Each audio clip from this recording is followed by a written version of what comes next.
Hey, what's going on, everybody? How my sports fans doing today? So, you already saw in the description. Just wanted to come live after these last couple division round games were played. Kind of talk about everything that I saw this weekend. Talk about, you know, what players caught my eye, what players really struggled and probably needed to step up in order for their teams to win this week. Then, of course, we're going to take a look at conference championship Sunday for next week because we now know our final four. So if you didn't, catch all the games this weekend, I'll definitely catch you up. And if you did, you already know what to do. Hop in the comment section in the chat. You know, post your comments down there, and then I'll pull them up on screen, and we can talk about it. Also, if you have questions and stuff, definitely do that as well. But before I get started, you know what to do. Hit the subscribe button. You know, like the stream, hit the notification bell as well, and just let people know what I'm trying to do over here. So really appreciate you all stopping by. But yeah, let's go ahead and get into these games, and we'll start with the very first game of the weekend: Jacksonville and Kansas City. So looking at this game, it was it was a good opener to the weekend for sure. We saw Trevor Lawrence and the Jaguars. They came into this game with good bit of momentum coming off the win against the Chargers in the fashion that they did it, with the big comeback from being down with 27-0. So, Jacksonville felt like they could keep this game interesting, and they did. I give them all that credit. I did say that I was picking Jacksonville to cover, but the Chiefs to win. That is what happened because I believe the spread on this game was 9.5. So, got this one right on both ends. Now, there's a story going into next week because Patrick Mahomes did get hurt in this game. And then we found out today that it's a high ankle sprain, which is what we kind of expected it to be after what we saw. So he, he fought through the game. You gotta give him all that credit. He even scrambled a couple of times, and with high ankle sprains, they're not the best to deal with. It's probably the worst type of an ankle sprain, the high ankle one. But he willed his team to a win. You know, Pacheco in the running game was great, so you got to give him a lot of credit because I feel like with Kansas City they've been trying to search for that running back for a few years now. They tried Edwards-Helaire, he's been hurt, but it looks like Pacheco might be the guy, and that's going to be key for them because I feel like when it comes to Kansas City, Buffalo, Cincinnati, those teams in the AFC, those three have really really good quarterbacks. We understand that, but I feel like it's going to be the team that could establish a running game. The best will probably be the one out of those three that comes out of the AFC. So, like I said, Pacheco almost gave you 100 yards rushing. So, he did his job for sure. McKinnon was a good change of pace back. He only gave him 25 yards, but the grand scheme of things, they rushed for 144 yards as a team. I mean, if you're a Chiefs fan, you have to take that any day for sure. Kelsey, we know he's the best tight end in the league right now. 14 catches, 98 yards, he had 2 touchdowns. And it's just funny to me that when Tyreek Hill left Kansas City, we all kind of knew that Travis Kelsey was going to become that much more important to this offense. Yet he still finds ways to score touchdowns. He still finds ways to get open. Because, like I said, 14 catches, 17 targets. That means he was finding open spots in Jacksonville's defense. So, Kansas City, they definitely played well, but I want to show some love to Jacksonville. Yeah, they're eliminated and all that, but like I said, based off of last week, this week going into Arrowhead, Trevor Lawrence said, that the Arrowhead crowd wasn't that loud or it's not that tough to play or something like that. He said. He played pretty well. There were few plays that if they went Jacksonville's way, maybe this is a completely different game. Remember, he had that a deep pass down the middle to Christian Kirk that it went through his hands. It's a catch you have to make, especially for Kirk, who wants to be a number one wide receiver. That's a grab you have to come up with in this atmosphere because you make that catch, who knows? You don't completely silence the Arrowhead crowd. That's not going to happen. But I don't know. Just saying, this could have been a much different game if he makes that catch. So, Lawrence played well. I also loved at the end of the game, they showed a little video when he walked in the tunnel and he stopped like halfway and, greeted everybody as they're walking by, hugging them and all that. So he definitely showed that he is a natural leader, which is definitely something you can work with going into next season because Doug Peterson with this team made leaps and bounds in terms of building chemistry and showing them that they're good enough to win. With a lot of the questions with the AFC South, we don't know what Tennessee's going to do with their quarterback position. We don't know, how much.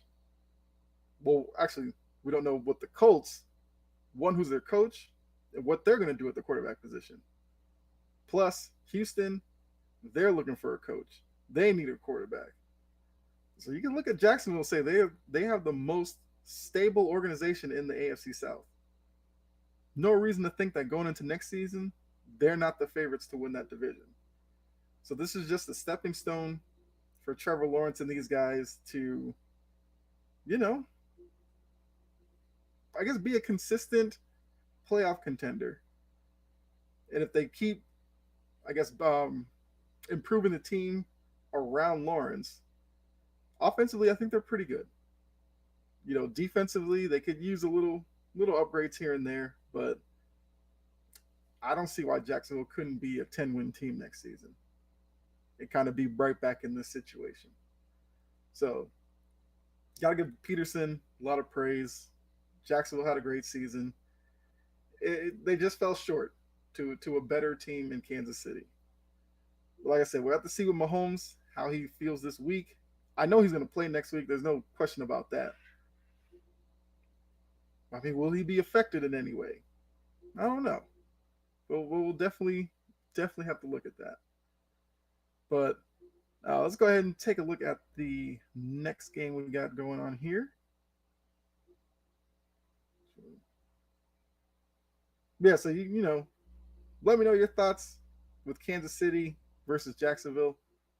Do you think Jacksonville is the better team? I think if you wanted to make that argument, I might listen to it, to be honest with you. Because like I said, for a lot of the game, for a lot of parts of the game, I should say, Jacksonville is pretty threatening to Kansas City. But that's how that goes. So let's go ahead and take a look at the second game that happened on Saturday, which was Eagles Giants. So it was the third match of these NFC East rivals. I think there were some people coming into this game who thought maybe the Giants could pull it off again. Another stunner. Well, they did. I think I'm a little laggy. All right, I think I'm good. So, 38-7, and to be honest with you, it wasn't even that close. The Eagles, they were just a better team. They knew it, they showed it, and they move on. Not really much you can say. I mean, Hurts, 154 yards, not bad, but he didn't have to do that much because the run game was dominant. Gainwell, 112 yards. Sanders, 90, close to 100 yards. Hurts was involved with 34. Like I said, 268 yards rushing. If Philly can do that, each of these games here, the rest of the way, they might have to be the favorite to win it all.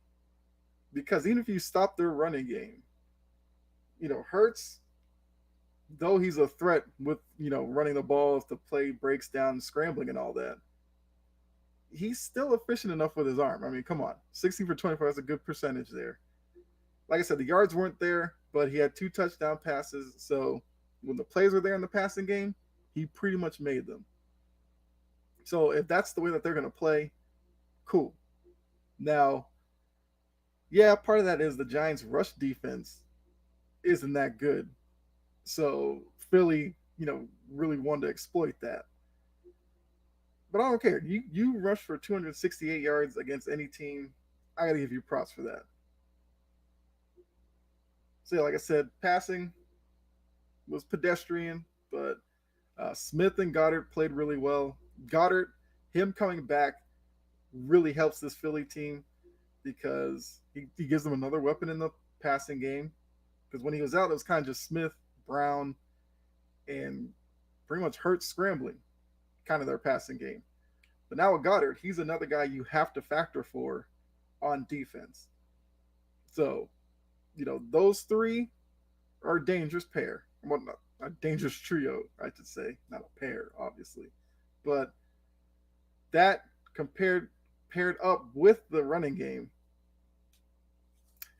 I know I said that the Niners might be the most complete team in the NFC, but this Eagles performance was pretty dominant. And I don't know if you want to flip them and have the Eagles win.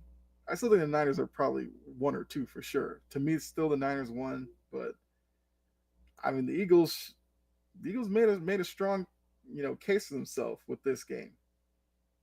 But look at the Giants. It was an interesting season for them. They started off really well, then they struggled to the point where I said they weren't going to make the playoffs. So they clearly made me look like a fool. Then they turned it on late in the year to secure a playoff spot. Went into Minnesota, beat a team that, yes, a lot of people thought they were fraudulent, whatever. But the Giants still had to take care of business there, and they did. So now my question for the Giants will be, well, Giants fans as well, Daniel Jones. What do you do with him? Because they already declined the fifth-year option. So he was playing this year basically with the understanding he'll be a free agent. So if you are the Giants, do you offer him a long-term deal? I don't know. But if you do, how long of a term do you go? Is the long-term deal to the Giants 3 years? That way, you're kind of telling Daniel Jones, we need to see more from you, but we're still a little bit committed to you. I mean, I'm sure Daniel Jones would love to get 5, 7 years or whatever. That's just not happening. No, not at all. So I don't know. I think Daniel Jones has definitely done enough to be the starting quarterback next year. So now that kind of brings it to, do you just tag him, see what he does next year, then have the same conversation again next year when their season ends? You could do that. Problem is, the franchise tag for quarterbacks might be 40 something million. You comfortable giving Daniel Jones 40 something million for just one season? Yes, but that's still a lot to give him. That's gonna be part of the Giants, I guess, evaluation for this season. Because oh yeah, there's a guy in the backfield named Saquon Barkley, kind of needs a deal too. But Barkley though, as a running back, yeah, and I think Barkley came out and said that he doesn't want to like reset the market for running backs. It had to be music to the Giants' ears because that means he doesn't have to be the highest paid guy in order to re-sign. I feel like Barkley would probably want some type of security because we know the running backs, it's a very fragile position where they could be great today, and whether it's attrition or an injury or something, could be gone tomorrow. So maybe with Barkley, you do 3-year deal, whatever number. Fine. He signs that.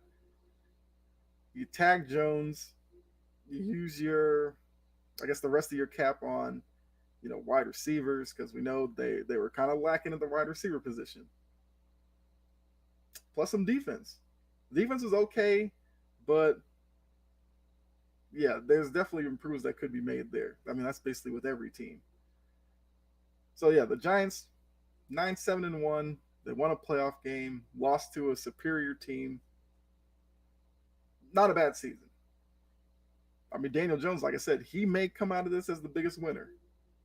Because, like I said, it wasn't even just the Giants; it was the rest of the league that was kind of questioning if he was a starting quarterback in this league. Now, this year shouldn't, I guess, completely, dispel that theory if you have it. But I feel like you feel a little bit better about him. Like, would you say he's a top half quarterback in the league? I think you can make that argument now. Now, that's whether or not you had him there before. Because quickly off the top of my head, actually, I don't know. I don't know if Daniel Jones was top half. But now you probably put him in that group 12 to 15. If you want to put him down somewhere there, I wouldn't be mad at that. So, interesting year for the Giants. The Eagles move on. Get to the bracket a little bit later to show you the conference title matchups. But we still have a couple of games. These are the two Saturday games. We still have the Sunday games to talk about. I mean, we just saw them, but let's go ahead and jump into those. Let's see here. Yeah. So, like I said, trickle in.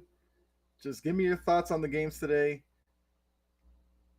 I mean, we're down to the final four. So, has your, I guess, championship, your Super Bowl matchup changed? I guess are the two teams you thought going into the playoffs, are they still available and alive? If not, who do you have winning it instead? So Bills Bengals. This happened what 3 o'clock today. What can I say about this game? So I was one of those who thought the Bengals could go into Orchard Park, beat a Bills team with, I mean, probably the emotional advantage with all the Damar Hamlin stuff. Plus the fact Damar Hamlin was at the game, so that stadium was charged up because of that. Plus, this is a shot at the AFC title game. We knew Kansas City was there waiting, so Buffalo knows that they were just 60 minutes away from beating Cincinnati, getting trying to get revenge on Kansas City because we know that was the game that sparked the whole overtime rules and all that. Might have been one of the best. Yeah, probably think about it real quick. Probably the best AFC championship game that I could remember in recent history. The way they just went back and forth, and yeah, the ending. Come on, but looking at this game, so both these teams came into this matchup not exactly playing their best football last week. Buffalo, once again, I'm gonna say it again. I still don't understand how they only beat Miami by 3. Because Miami had like zero run game. Skylar Thompson completed what 40% of his passes, if that, probably 30 something, and they only won by 3. I don't get it, but that's one of the oddities in football, I guess. So Buffalo's coming in off of that. Cincinnati played Baltimore, remember, with no Lamar Jackson, and for probably 95% of that game, evenly matched.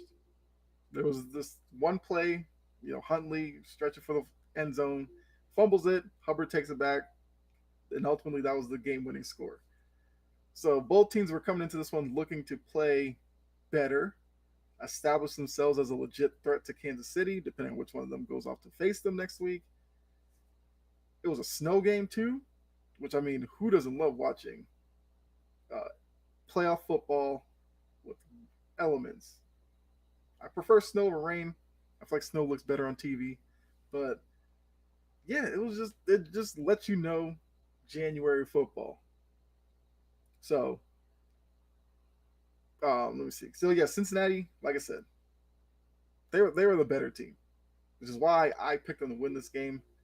Even with the offensive line issues coming out of the Baltimore game, which, to be honest with you, if you didn't know that fact from the Baltimore game and you watched this game, you wouldn't think that they had any issues offensive with their offensive line.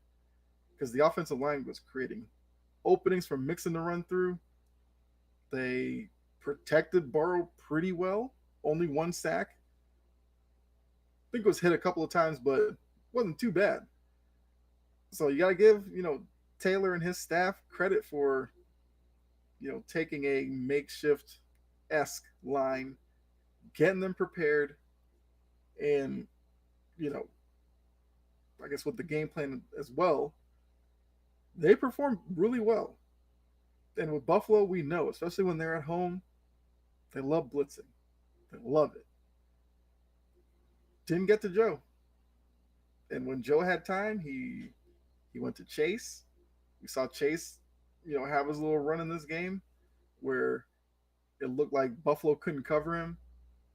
Actually, go down here. I mean, Chase had 5 catches, 61 yards. He had the touchdown, which was big. But like you see, Burrow could spread the ball out, and I think that's where when Cincinnati gets in trouble, it's kind of mixing, running the ball, not really gaining yards because the line can't block, and then when they throw the ball, I guess they become like too Chase centric. So when they can perform like they did against Buffalo, where Chase, 5 catches, Hurst 5 catches, Hurst had a really good game as well.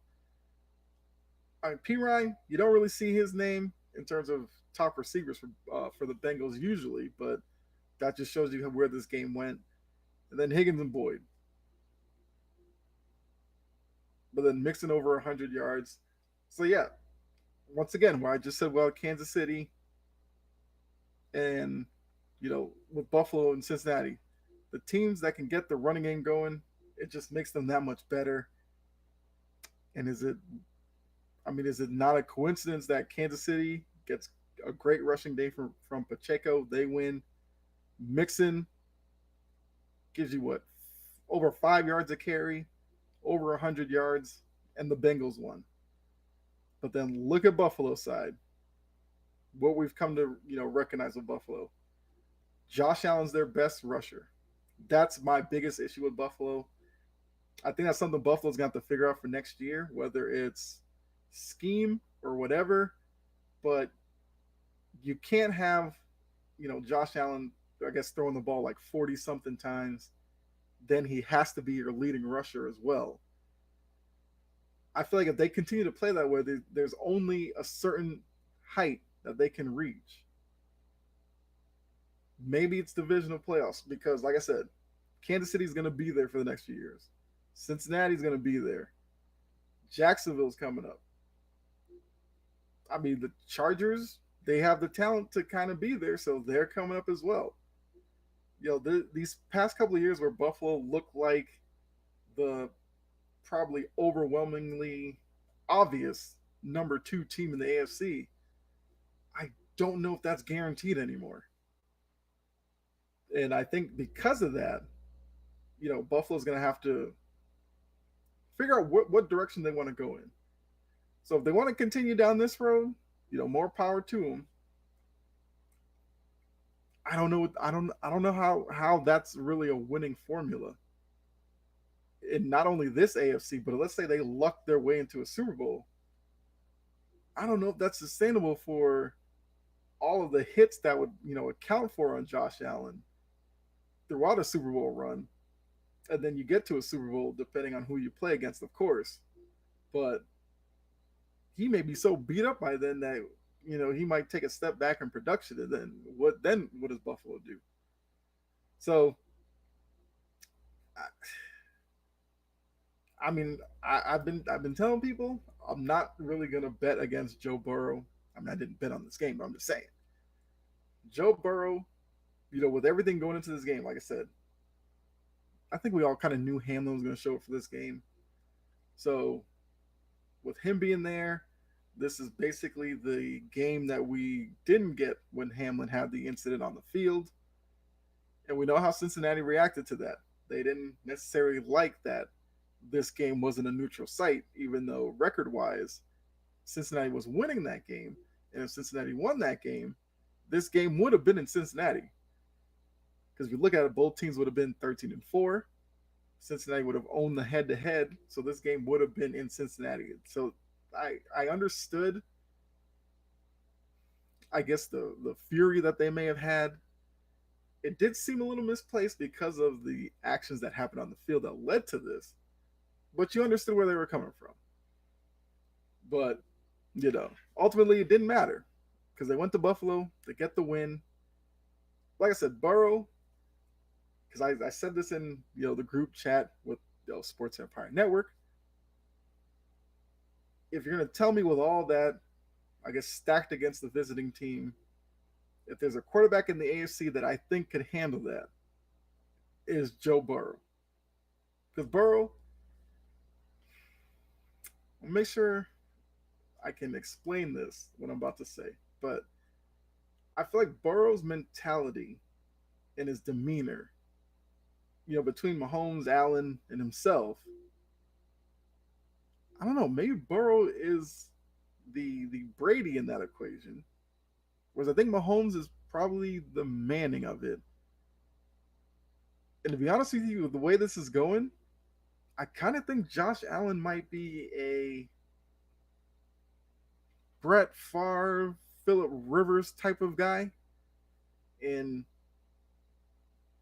so, I mean, when I say that, that means, for Josh Allen, he'll probably put up big numbers regular season, but playoffs, it'll be kind of hit or miss because there'll be some games where he'll play well. Then there's other games where he won't necessarily play as well as needed to win. And that's what we saw in this game today. It almost seemed like the elements in Buffalo affected them much more than Cincinnati. They're both kind of cold weather cities. They both play outdoors. Buffalo just didn't look like they were equipped for it. Once again, you could probably throw that into their lack of a running game, but I don't know. It's going to be an interesting offseason for Buffalo as well. Because, like I said, the AFC is getting better around them. Where I think, like I said, I think they had a couple of year window for them to break through. Obviously, with last year, that was a good chance for them, but, you know, Kansas City knocked them out. Now the Bengals will knock them out. Like I said, both those teams I think will be right there again next year. Like I said, the Jags, because of that division, they're going to be probably a top 4 seed next year. The Chargers, I mean, yeah, Staley kept his job, and I still don't understand how, but there's still a lot of talent there. If they, because I think, no, Keenan Allen is actually signed there. So Keenan Allen, he's getting older, but I mean, he's still productive. Mike Williams, if they could ever figure out a way to get him through a full season with Eckler and those guys in that defense, which, you still have Khalil Mack, Bosa. They'll have to get better production from J.C. Jackson next year for sure. Because for his first year being out there after the big contract, it was a bust. But yeah, I mean, I don't know with Buffalo. Even looking at the AFC East, sure, Buffalo will be the favorite to come out of that division. But the Dolphins, when Tua played, were really good and would have been legitimate contenders for that division if Tua probably played the whole year. The Jets, we know the Jets are basically a quarterback away from being really good with that defense. And we expect the Jets to kind of go after one of these quarterbacks in the offseason. Because, I mean, let's be honest, the Zach Wilson experiment, probably over. Mike White, you want to go into next season with Mike White? Knock yourself out. But I don't think that's happening. So whether it's Derek Carr or I don't know, Aaron Rodgers or something, even though I'm not as high on Aaron Rodgers as a lot of people are. I know some people would think about Brady. I would be shocked if Brady put on a Jets jersey. That's just me. But I'm expecting the Jets to have some type of upgrade at the quarterback position. I mean, my Patriots, I mean, they're making the steps to get better. They're hiring an offensive coordinator, which I love. I think they're going to upgrade the wide receiver position. They have Jacoby Myers and Nelson Aguilar as free agents. I'm assuming Aguilar's gone, and I kind of think they re-sign Myers. Only issue would be it's not a strong wide receiver market, so Myers may get priced out of New England because some team may be so desperate for a wide receiver, and Myers might be the best wide receiver on the market. They may overpay him to get him away from New England. But I mean, Parker, I think with the correct coordinator, Parker will be better. And you're looking at, so hopefully Myers returns. If not, so like I said, Parker, you got Tyquan Thornton, it'll be his second year. Hopefully they use him more. So there's some pieces there. Like I said, you get the coordinator in place, whether it's Bill O'Brien or one of these other people who they kind of brought in. I'm assuming it's gonna be Bill O'Brien, but let's be honest. But um, yeah, the Patriots could very well be better next year. The defense we saw, the defense was good, and with Bill Belichick, he's gonna make some improvements to that defense. I still think I would probably like to see a young linebacker or two. A guy you can kind of put in the middle who could maybe cover tight ends over the middle or cover a back out of the backfield, something like that. But yeah, that division is going to improve next year. At least it should. So, like I said, the Bills, they may have missed their chance to kind of have somewhat of an easier path to a Super Bowl. Well, at least is like a constant performer in this AFC title game, at least. So yeah, I don't know. I don't know what Buffalo does. I'll be interested to see. Especially as a Patriots fan, I have to kind of pay attention to them. But the Bengals move on, and Burrow's making a strong case for himself as being a pretty strong January performer. Because with last season's run, they fell short in the Super Bowl, and most teams struggled the next year. Cincinnati looks like they could end up back in the Super Bowl again, which would be wild. To be honest with you, I can't remember the last team to do that. I would probably say the Patriots maybe was the last team to lose a Super Bowl and then go back.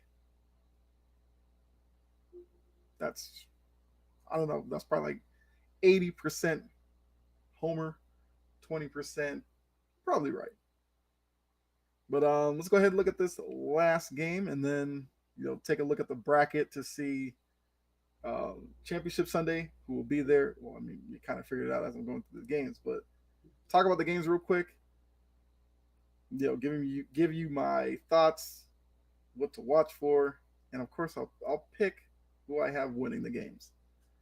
Of course, it's subject to change based off of if there's some type of like random injury during the week or something, but we'll see.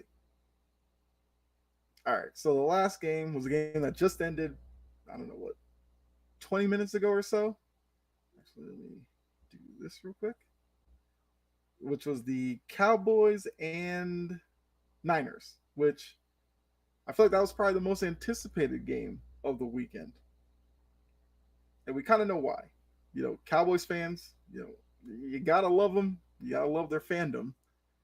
But I think after beating Brady and the Bucks last week, a lot of Cowboys fans are feeling themselves this week. Which I mean, they kind of always do when they're in the playoffs. But I mean, they really thought with Parsons, Lawrence, and those guys on defense, going up against Mr. Irrelevant, Brock Purdy. I mean, Mr. Irrelevant. He can't. Come on. But I don't know. It was a much different situation once the game, started. Hold on a second. Pull up the score. All right. So, yeah. So this game wasn't a bad game. I mean, 19-12, low scoring, blah blah blah. But Brock Purdy, he did what he had to do, and we know the formula for San Francisco. Strong running game, great defense, and Brock Purdy just has to get the ball into the hands of the playmakers. Don't make any mistakes. And as you can see from his line, yeah, there's no touchdowns, but what's even more important? No interceptions. as opposed to old Dak over there, who you remember he had what 11 interceptions in his final 8 games, and then he put up the 300 something yards against the Bucks, and everybody's like, "Oh, this is Dak, he's back." No, not at all. Now what we know is that game said more about the Bucks than the Cowboys because Dak threw 2 interceptions, could have probably thrown 4 in this game. The interceptions were just weird. The first one was like a weak pass to the outside, which everybody knows if you're going to throw it outside the numbers, you can't kind of just lob it out there. And that's what he did for whatever reason. And it was short, too.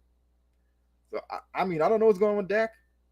You know, everybody's going to be looking at Mar, the kicker, who he had, what, an extra point blocked. And even the field goals he made looked a little iffy. I think a lot of people will be looking at him, but you need to really look at Prescott. He did not have a good season.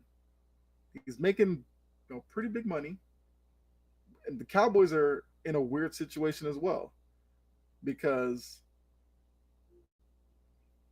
I feel like with the Cowboys they're gonna be like a wild card team next few years. I don't see them overtaking the Eagles. No, not at all. Then the Giants are. I think the Giants are securely number 3 for right now. But what Dayball's doing with the Giants, I mean, if you're going to tell me maybe 2 years down the line, we could see the Giants and Cowboys flip flop, I'd be like, yeah, maybe. The Commanders, I mean, they're clearly the worst team in the division, and they're going through a lot of turmoil in terms of front office. What are they going to do with Ron Rivera? Because I believe he still has that job, although it looks like Rivera could probably be relieved of duties. I only say that because I don't know if he would get fired or if he would just walk away. Because with Snyder still there, although he's supposedly supposed to sell the team, I don't know. It's a mess in Washington. So I wouldn't be mad if Rivera wanted out. But Washington they need a quarterback as well. Carson Wentz clearly is not it, and Heineke is a backup quarterback. He plays 2-3 games, looks like magic. 4, 5, 6 games, he looks like a backup.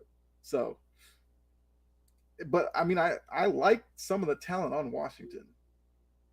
So if you're gonna tell me, Snyder sells the team, who the new owner is, if Rivera's not back, who the new coach is, then I could probably better, I guess situate Washington in that division. For right now, they're clearly a 4. But yeah, so back to the Cowboys. Prescott seems to be going down. Zeke Elliott, you see that rushing stat line there: 10 carries, 26 yards. He's been going down for about 3 years now. Tony Pollard got hurt, and Pollard's the best running back they have. I mean, if there's a Cowboys fan out there that disagrees with that, then I don't know what to tell you. Zeke looks slow. He isn't shifty. None of that. I don't even. I mean, I can't remember the last guy he's really run over either. He's just kind of there. That's it. And because of that, because of the Pollard injury, which it looked nasty. It definitely was an ankle injury. Might be high ankle, just like Mahomes. Of course, as a running back, much bigger of a deal than as a quarterback. As a quarterback, you can kind of just drop back, turn your hips, throw it, you're fine. Running back, you literally just have to run on it, and that's where the pain comes in. So I feel like we need to say this with the Cowboys every year. They need to be realistic with themselves. Now, I did not think they were a Super Bowl contender just because they beat the Bucks. Please, like I said, we know how much of a mess the Bucks were this year. They won the division at 8-9, and the rest of the division went 7-10. So that lets you know all you need to know. But oh, before I talk about the Niners a little bit more, there was some weird things going on in this game too from the Cowboys standpoint. just much more than Prescott or Marr or Elliott, whatever. That end of the game sequence that they had, where they had the ball, chance to drive down, get a tying score. Schultz, they throw the ball to the outside to him. He only gets 1 foot in, incomplete. Then apparently, I don't know how close they have to get for Prescott to try a Hail Mary, which makes you think. I mean, I can't really say I've really paid attention to Prescott's arm. But yeah, I guess it's not that strong then. Although I didn't really think it was that strong because he's more of a short pass guy, intermediate. He'll go downfield a little bit, but yeah, I don't know. But then that last play with the Zeke snapping the ball to Prescott, then Prescott's throw to was it Lamb or Wilson was high, which completely killed whatever they were trying to run. Because I think if they wanted to do a pass on to Wilson maybe the lateral back to Zeke. Hmm.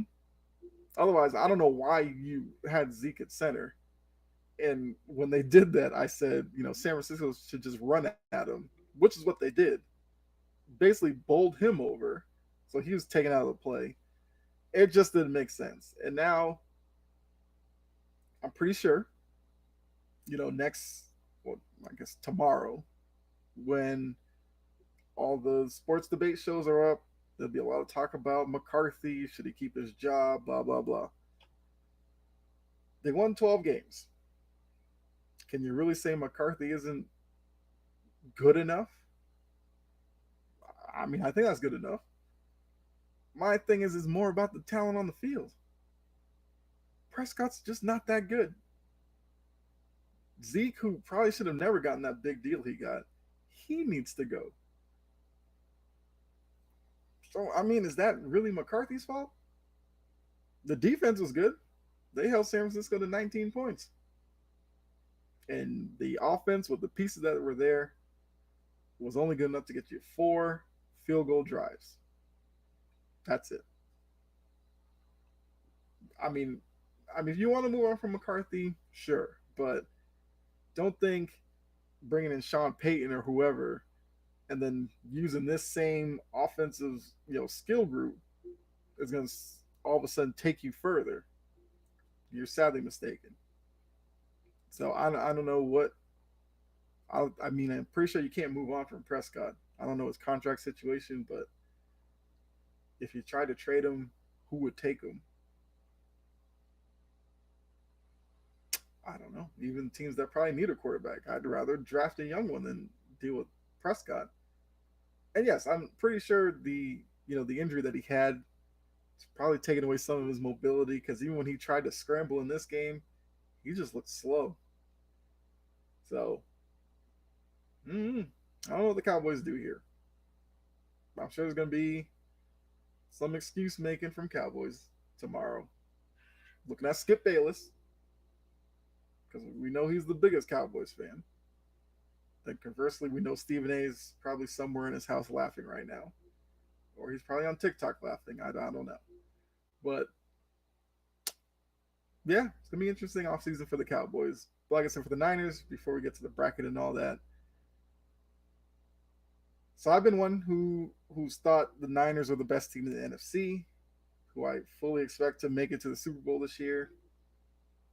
Question would be, did this game, I guess, sway my opinion in any way? To be honest with you, not at all.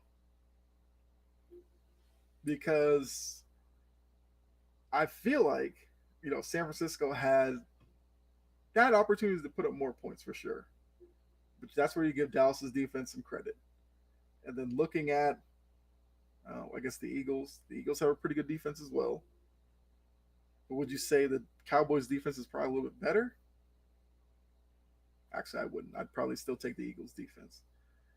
But I think it was a good test for Purdy in the case that, a lot of people were like, well, they played the Seahawks last week. Seahawks defense isn't that good. Let's see what they do. Let's see what he does against a better defense.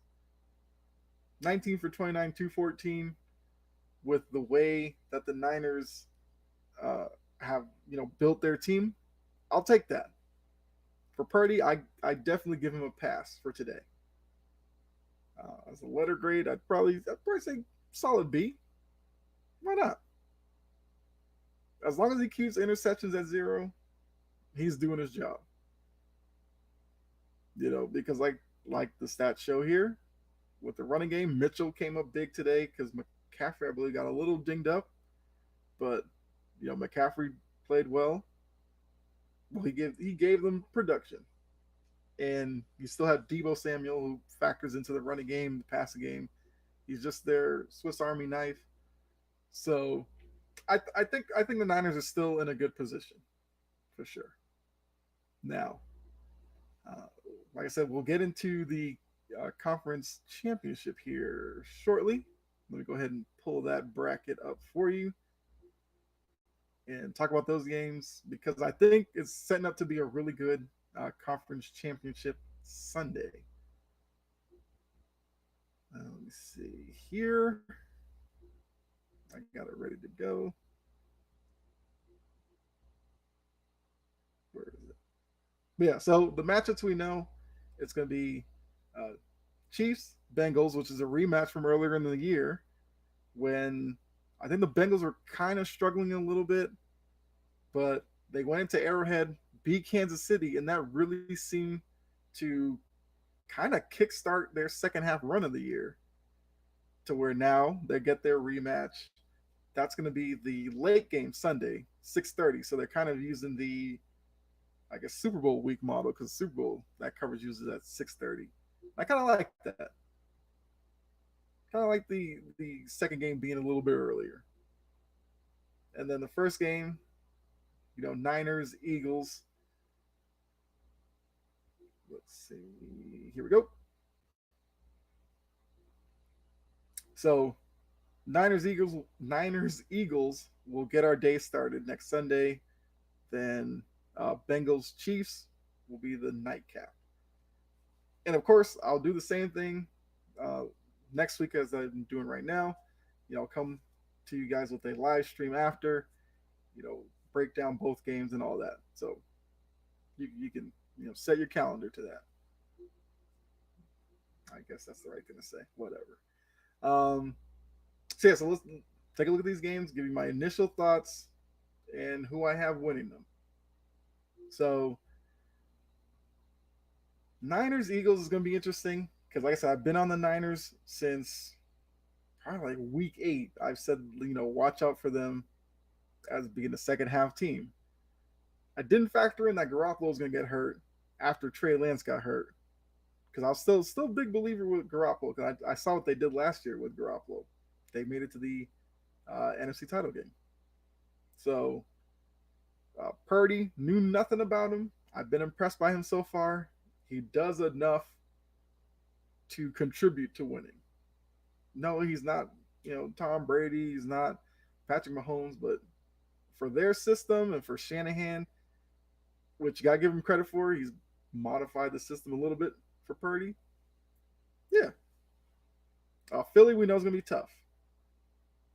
Jalen Hurts with their RPOs, with his ability to throw the ball, which he's definitely improved upon from last season.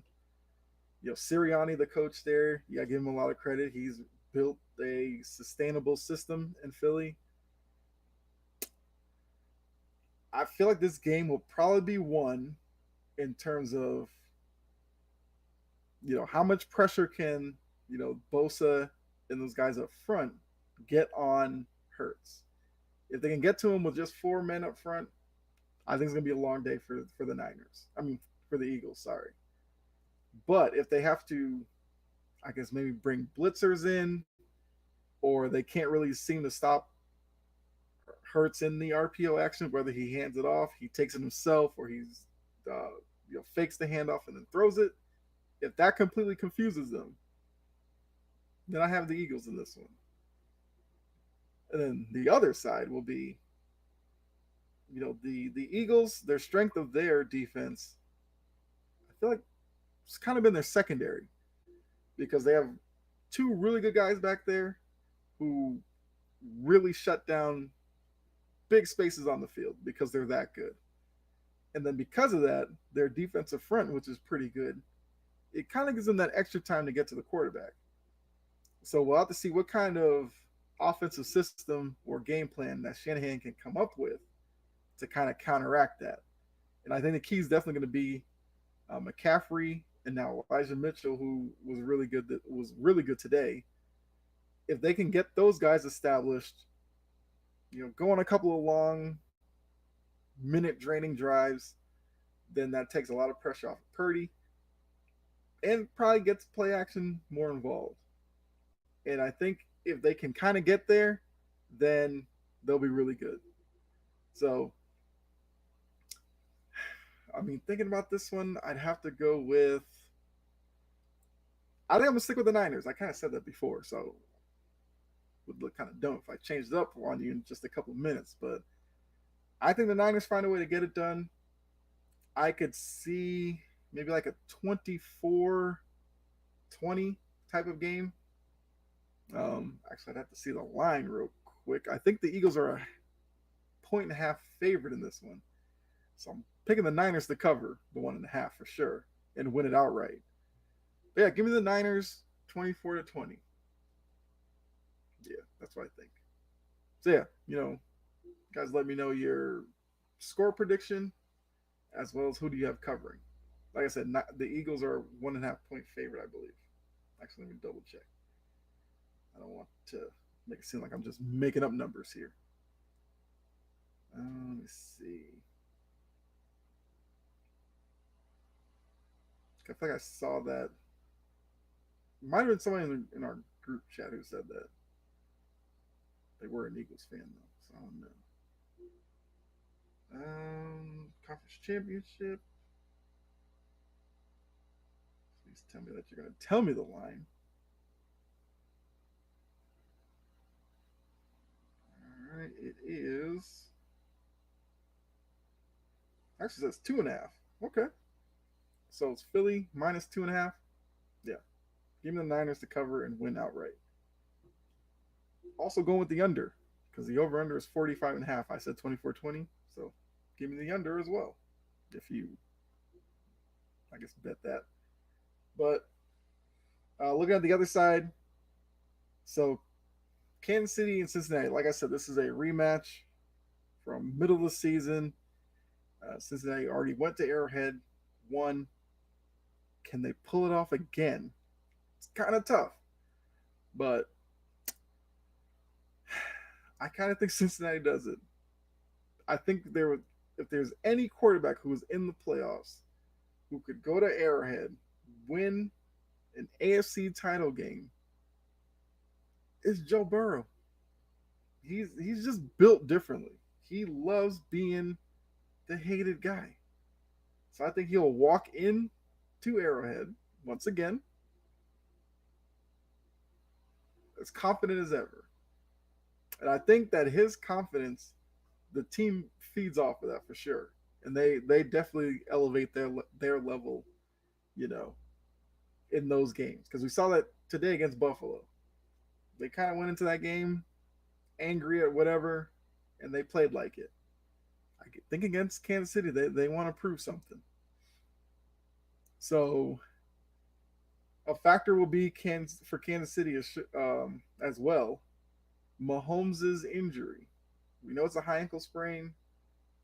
Can Cincinnati get to him, get him off his spot? Because I think it'll be easy for Mahomes if he's just dropping back, like 3-step drop, planting the foot, throwing it. He'll be fine. He'll probably have a little discomfort, but I think he'll be fine doing that. But can Cincinnati get to a point where they're getting pressure on him? He goes back 3 steps, maybe it's a sidestep, a couple, step up. I think that's where you could affect him. Because let's say he feels it a little bit on a couple of throws, maybe he goes high. If he does, maybe there's a turnover there.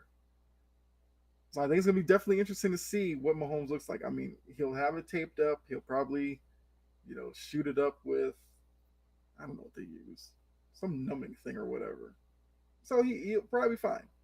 The adrenaline will be kicking in. He'll be good to go. But hit him a few times, maybe he starts feeling it. And I feel like if he's compromised and it's obvious that he's compromised. Like the production slips as well because of it. I mean, yeah, they had Chad Henne who came into the game today, and I'm not today, yesterday, and he played what couple of series, played pretty well. So if they had to turn to Chad Henne, they they would still feel confident that he could run the offense. And side note, I did not know Chad Henne was like 38 years old. It is. I did not know. Yeah, I didn't think it was that long that he's been in the league. Remember his days with Jacksonville. I think Miami. He might have had a stop in Minnesota or something. I kind of forgot he was in the league as well, but he played. He played well. So yeah, we'll have to see what Mahomes looks like. And then, like I said, for Cincinnati, continue to mix up the offense. Mix in if he has another 100-yard game, and they get the the production from like 4 or 5 receivers. I think Cincinnati has a really good chance to win this game. So kind of like what I said for the divisional games, it may just break down to Mixon versus Pacheco. Whichever one of them has the better game, their team will win. Pacheco, because of Mahomes' injury, is probably going to be needed to do a little bit more, but they're still, you know, they're still valuable to their teams. Because if Mixon's not running, then you can kind of just play the pass, and it makes it easier to defend Cincinnati. Don't get me wrong; they run like 4 or 5 deep in the passing game, so it's not a cake. It's not a cakewalk if they just have to throw the ball, but it doesn't make it easier to defend them. Now for that game, I'm looking at a score. Jeez, I could see maybe like 30 26. Give me Cincinnati 30-26. Kansas City's a 1 point favorite. I mean, they're at home. You normally get 3 points for being at home, so neutral site. The Bengals would be the favorite. I think that's telling. Going into Arrowhead AFC Championship game, and they're only a 1 point favorite. It's a lot of respect for Cincinnati. I think they've earned it. It's a lot of respect, though. And yeah, I think that's where I would go with that. What's it, 30-26? So I would take the Bengals to cover. The over under is 47.5, so I'm going over in this game. Yeah. So for the two games, just to recap, I've got Niners to cover, win outright, and take the under in that game. And then Bengals Chiefs, give me the Bengals to cover, win outright, and the over. Like I said, let me know what you think in the comment section if you're watching this after, of course. Um, yeah, try to see if there's anything else I want to talk about before I get out of here. Um, hmm. Well, I mean, we can, I guess, really talk about if there's anything in the coaching ranks. Get a little bit of movement, I guess. Haven't had any signings yet, but we know, like I said, mentioned earlier, Bill O'Brien and those guys interviewed for the Patriots offensive coordinator position. So we should maybe get an announcement on that this week. I think the offensive coordinator from the Lions, Johnson, who was kind of being looked at for some jobs, he decided to go back to Detroit, which I think is good. Well, I don't say good because he definitely wanted a head coaching job, but I think for Detroit to have some continuity, I think that helps them out for next year because I think Detroit's going to be better next year. We still don't know anything about Lamar. I mean, this isn't coaching, but I'm just rattling off some NFL news that's in my head. Yeah, still don't know about Lamar. I'm almost at the point where I feel like every day that passes that he doesn't re-sign, I feel like the chance of him leaving is greater. Now, leaving in what way? Don't know. I guess trading. I mean, could Baltimore like do something where they sign him, trade him? What would you get for him? Where would you send him? And how would that look? I don't know. I don't know how Baltimore fans would take that. I feel like if that's the case, they'd probably rather just see him sign somewhere else and not have it that Baltimore announces the signing and then trades him. But I don't know. Lamar is an interesting quarterback for me. I've kind of mentioned this before, but I still have questions in terms of his play style, how long he could really last in the NFL. Now, if you're going to tell me, he's going to develop as a passer under a new offensive coordinator, because we know Roman's gone. I guess that's news. Greg Roman has been relieved of his duties or mutually parted ways, whatever you want to call it, in Baltimore. Because we know Roman took a lot of flack for the past couple of years. I still ask the question though: was it I guess naturally all his fault though? And from the mutually parting of ways, it kind of seems like it is. But who, if you can tell me who the offensive coordinator that they bring in there, okay. But I don't know. I think the Ravens put out that they're looking at Frank Reich and Bieniemy and Byron Leftwich as all as offensive coordinators. I think the Bieniemy one, you can take that one off the board. I can't see him leaving Kansas City where he's already the offensive coordinator to then go to Baltimore to be the offensive coordinator. And the only way he does do that is if he thinks Andy Reid is what's blocking him from getting a head coaching job. I think that's crazy. Doesn't make sense to me, but if that's what he thinks, then I could see him moving on. But even if he did move on, you want to go to Baltimore? You're taking a step down from the quarterback. You're going from Mahomes to Lamar. You got a different style of quarterback, so he'd probably have to change his offensive philosophy to fit Lamar. I mean, if Baltimore pulled it off, it'd probably be a big win for them. I just don't see it. If those other two, Reich and Leftwich, are the two that necessarily it comes down to, I don't know. Do you go Frank Reich? I feel like the offense in Indianapolis wasn't terrible. It's just that what he had to work with at the quarterback position was awful. I mean, Leftwich's stock took a big hit this year because of the Bucks offense. But then again, I don't know how much of that I could blame on him. Brady had his issues during the year, whether it was marital stuff off the field or whatever. It just never looked right on the field with Brady. But then because of that, Evans and Godwin didn't look right. Fournette didn't look right. And I've also talked about Fournette before because, when he came out for the SEC, he said the NFL was going to be easy.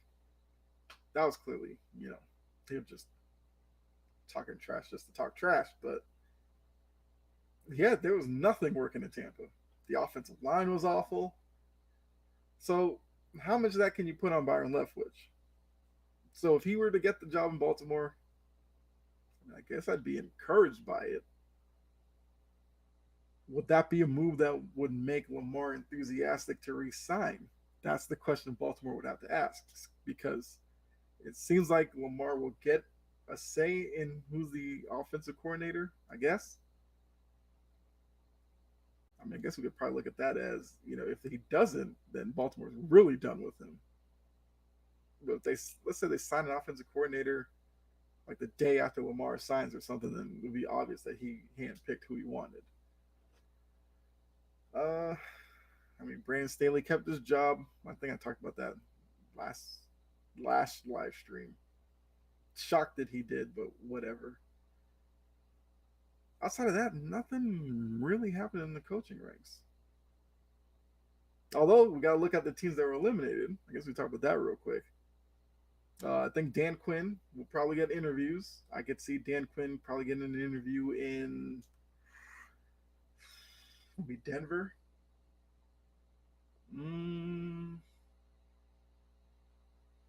Maybe New Orleans.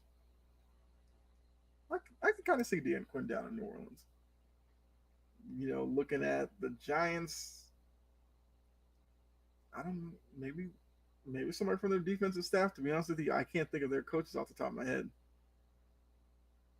Buffalo, maybe. I mean, they lost Dayball last year.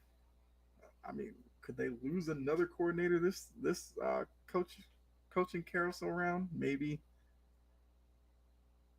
Then well, Jacksonville's eliminated, so I don't know. But I think Dan Quinn, look for his name to start popping up probably as early as tomorrow. Wouldn't be surprised if he does an interview tomorrow somewhere. But I don't know. Hopefully, we can start getting some movement on the coaching ranks because there's some interesting jobs out there. I still say Denver's the best job.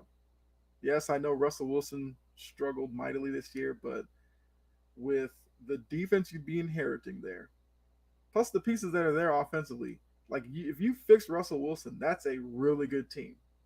So I still think that's the best job. I probably would have said the Chargers job if Staley wasn't there, but Denver's the best job to me. I think after that,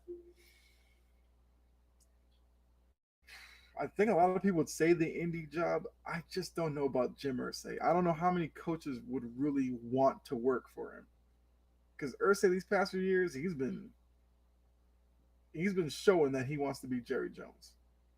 He wants attention. He does these random moves. The Jeff Saturday thing, I feel like should have turned off pretty much everybody. But they're gonna hire somebody unless they hire Jeff Saturday again. So I guess that could be an interesting job. But if I'm taking that job, I'd want to know, if Ursay is going to try to get a veteran free agent to fix their issues, or if he's going to give me the chance to draft a guy, develop him, and go that route. Which means you probably got to give me 4 or 5 years. But I think that's going to be an interesting question there. The Arizona job, I don't know about that one either. Because Kyler Murray had a rough year, and I feel like, especially with Hopkins basically asking out, that offense takes a hit. And defensively, I think they're going to lose some pieces. So I don't know about the Arizona. Carolina, I think is a sneaky good job because defensively, Carolina's kind of there. They'll probably be top 10 next year. Offensively, you moved on from Baker Mayfield, although he was only there this year. You moved on from Robbie Anderson, but you have DJ Moore because Elijah Moore is the one in New York. But you have DJ Moore. That's a good starting point. So I think you get the right guy down there. And with that division, because, I'm expecting Brady to leave Tampa Bay. So Tampa Bay takes a step back. Atlanta, they're not ready. The Saints, they're not ready. Carolina could win that division next year.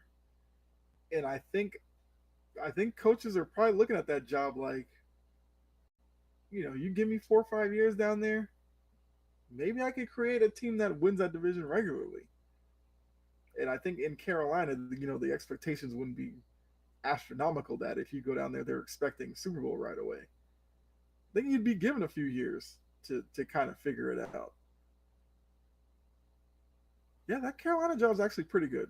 I might be bold enough to say Carolina could be the second best job. Mm-hmm. Let's see what other jobs are available.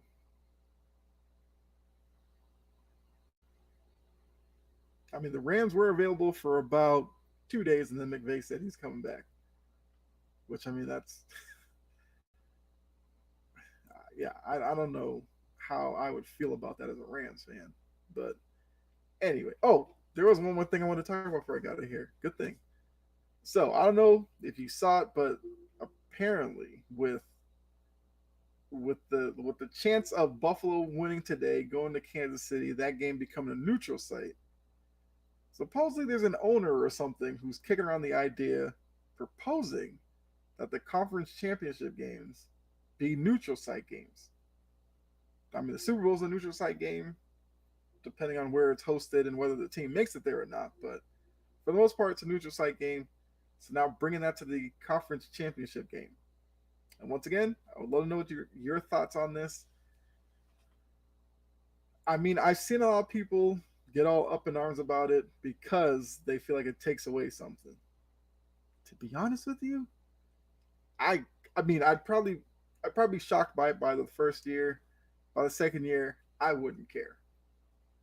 Kind of depend on where the neutral site was, because I feel like if it's a well, they probably decided beforehand, but I feel like if it's like two outdoor teams in the title game, then the championship game being like in a dome or something kind of feels weird.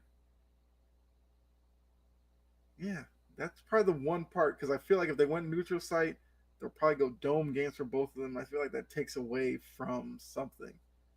So maybe I'm talking myself into not really liking the idea. I mean, yeah, just sitting here, I'd rather see it stay the way it is. Because I mean, like, look at next week. You're telling me Lincoln. I think that's still the name of the field in Philadelphia, unless they change sponsors. But Lincoln Financial and Arrowhead. I mean, those are two of the best atmospheres in the NFL. And even if you're looking at, these other teams around these conferences, like you're telling me if the title game is in Gillette Stadium, you want to take that away? Another great crowd. It's at Heinz Field in Pittsburgh. You want to take that away? Like, what are we doing? Yeah, I've come around. I'm not for it. If they did it, I wouldn't, like swear off of football or anything like that. I'd get used to it, but I don't want to see it. I mean, NFC side, like I said, Lincoln Financial. If you had it, I mean, Cowboy Stadium is a dome. Kind of Seattle. If it was out in Seattle with a 12th man and all that, actually, I think it's a dome too, retractable. But you get what I'm saying. Soldier Field in Chicago. 10 years from now, if they had one, yeah. So I think them doing that, fans would travel for sure because NFL fans, or sports fans like that, they'll travel. But I feel like the games would lose something. So hopefully, this is something that maybe gets proposed, gets laughed at, and we never hear about it again. But yeah, that's kind of all I really had. Um, yeah, I mean, I think been on here a little over an hour. I think that's long enough. But like I said, so before getting to more live streams, but make sure check me out starting tomorrow. So Monday night, I am on Cheap Seats podcast over on Sports Empire Network. Make sure you follow me over there. Tuesday night, got the big three over on Sports Empire, and then pre-gaming pigskin Thursday. Those are my appearances over there. Also on JJL Sports Talk. Usually Friday. Kind of gets moved around based off of Jordan's schedule and everything like that. Yeah, those are all my appearances over there and other places. Running along the bottom, you have all my socials and all that. So make sure you follow me in all those places. But yeah, definitely, like I said, last stream and the streams so far, 2023, I'm going to do a lot more of these. I'll mix in play-by-plays as well, which I do live. But because of that, make sure if you're watching this on Twitch, you follow me there because, like I said, be more active on Twitch, especially YouTube. You guys already know live streams play there as well as all my episodes from before, all over there as well. So check all that out. But really appreciate it. I mean, didn't get a lot of viewers on this one live, but I'm sure some of you will check it out after. So we'll definitely appreciate that as well. But thanks. Hopefully, you enjoyed this weekend of NFL football. It's sad that the playoffs are winding down. Where were we? Like 2 weeks away from the Super Bowl? Crazy. Mm. If only the NFL season was just year round. I mean, it's just it's probably my favorite. Yeah, it's definitely my favorite sport to watch. But obviously, once that moves on, we'll do more basketball stuff and all that. So don't worry. Just because football may end soon doesn't mean you won't see me. So thanks again. Really appreciate it. As I always say, be safe out there. God bless. And I'll catch you in the next stream or next episode. But thanks. I'll see you guys later. Have a good one.